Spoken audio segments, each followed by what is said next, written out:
Hey. Good evening, everyone. No! No more silly voices! No more Nano! No more Sam! No more Senator Armstrong! My voice is completely fucking destroyed! No more! You can do a Senator Armstrong voice? Do it. Yeah, sure, 1 sec. Check it out, Jack, I just got Wait a second. No! I said no more silly voices! No more Nano! No more Sam! No more silly! This episode is brought to you by Red, even though I will probably get tired of drawing me and start drawing Sam halfway through it. Good old-fashioned me!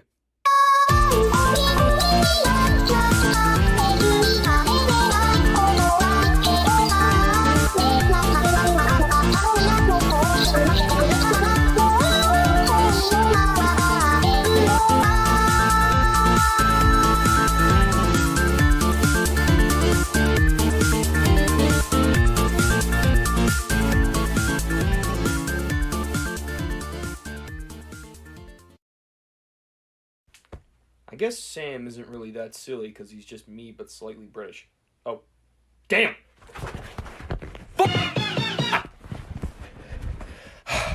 Excuse me, we're back. I'm Red, and this is how to not suck at Flipaclip. I'm currently using the newest version known as Flipaclip 2.0, so update yours now, ya Sputnik. I am in no way sponsored by Flipaclip, and I am not in any way being paid to say any of this, even though I wish I were, which brings me to my first tip. Tip number 1. Buy Flipaclip Premium, dammit! It is so useful, and it's for a cheap price. I encourage you to get it. Heck, it's what I have, and check out how my art looks. Oh, see? Pretty good, right? Ha ha ha. Oh, man. Tip number 2. Confidence.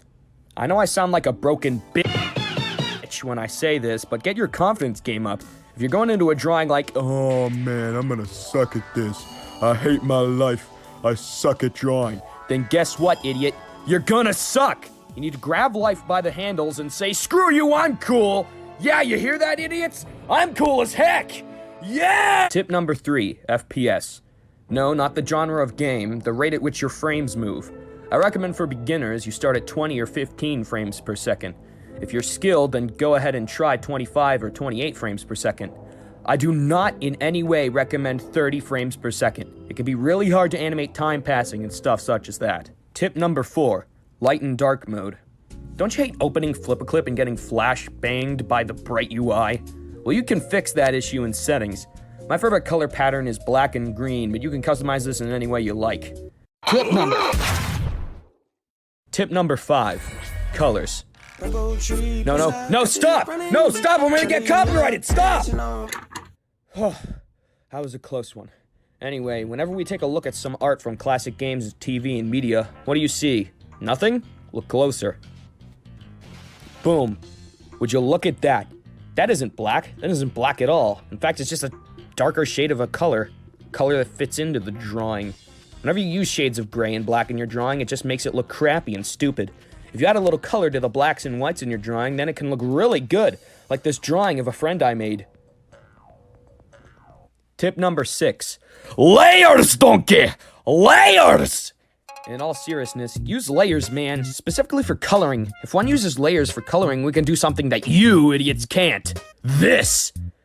Yeah, boom, check it out. Colors without lines? How? I'll tell you, layers. And hey, it doesn't have to be coloring either. If you shade something in with a dark blue or red, then turn down the opacity of the layer, you get a really cool effect. Tip number 7, shading. Don't have enough layers to do the color shading method? Don't sweat. Wait, actually do. You're screwed because this next one also has to do with layers. Pretty sure all shading methods do. If you turn on the glow effect, then turn it to black, set the size all the way up, then turn down the opacity, you can get some pretty good results. You could even get your drawings looking 3D with this simple method. You can also use this method to add shine to glasses or eyes, or glowing stuff. Everyone likes glowing stuff, right, Jade? Tip number 8, the mirror tool. Please use the mirror tool. It's so cool. I love it. You should too. So use it! Tip number 9, pixel by pixel. When I say pixel by pixel, I mean something you probably don't even know about Flipaclip.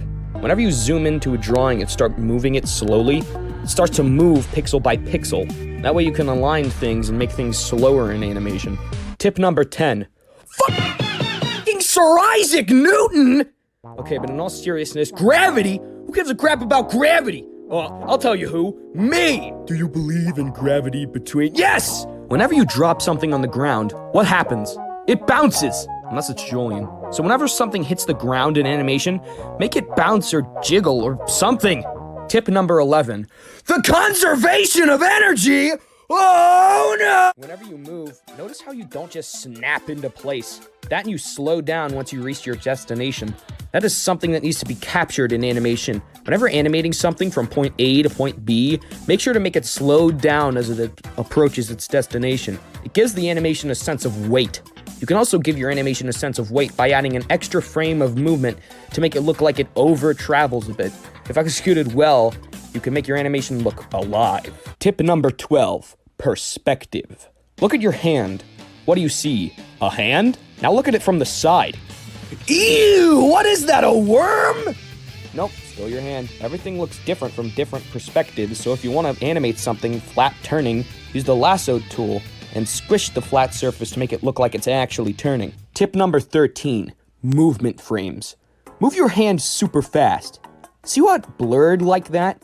Sadly, we don't have a blur tool in Flipaclip yet, so we have to come up with other ways of making quote-unquote blur frames. Now, there are 3 ways of making something move fast. 1, you skip half of the frames of the animation. Now, this can end up getting pretty spotty and weird, but it gets the point across. Number 2, the lasso tool. You can stretch something out to make it look like it's moving super fast, like this. Number 3, rubber hose. In order to make something look like it's moving, draw an extra frame of a weird disfigured version of whatever is moving. Then move whatever it is you are animating a few pixels. Now it looks like it's moving. Look at it go. This version of movement is used a lot in rubber hose animation, and I can see why. It looks pretty good, and it's easy to do. Tip number 14. Oh, look at that shit. It's spinning. Bro, it's spinning. It's spinning and it's spinning. Bro, it's spinning. What I'm trying to say is, whenever you're trying to animate something spinning, the answer isn't just to rotate it over and over. You gotta add what I like to call sonic frames. Draw a weird disc-looking thing to make it look like it's blurring, just like how they animated Sonic's spinning animation, hence the name Sonic Frames. Animate it this way to make it look like it's spinning in supersonic speeds! Tip number 15. He's just standing there. Menacingly! Whenever animating a scene with more than one person in it, don't just make the characters stand in the background. Give them some sort of gimmick, like their eyes or head follow the movement of the main center of attention. Or, make them do background character things like microwave tinfoil. Tip number 16. When animating a production, don't have random scenes of silence. Add ambience. Like the whirring of a fan, the birds in the trees, just something, anything. I feel like I'm in a soundproof room full of children. Pause this video right now and listen real close. Hear that? It's called ambience. Use that in your animations, please. Sometimes you don't need ambience, like if your scene includes music. Always make sure the music is fitting to the scene and not too loud. I need to hear myself think, damn it. Turn down the Sonic music! God, thank you so much for watching. I can already see, hear, smell, and feel the better art and animation from you guys. I can't wait to see what people will use the tips in these videos for. Now, if you'll excuse me, I need to get this eyeshadow out now that I'm done with this video. Come on, son of a... No!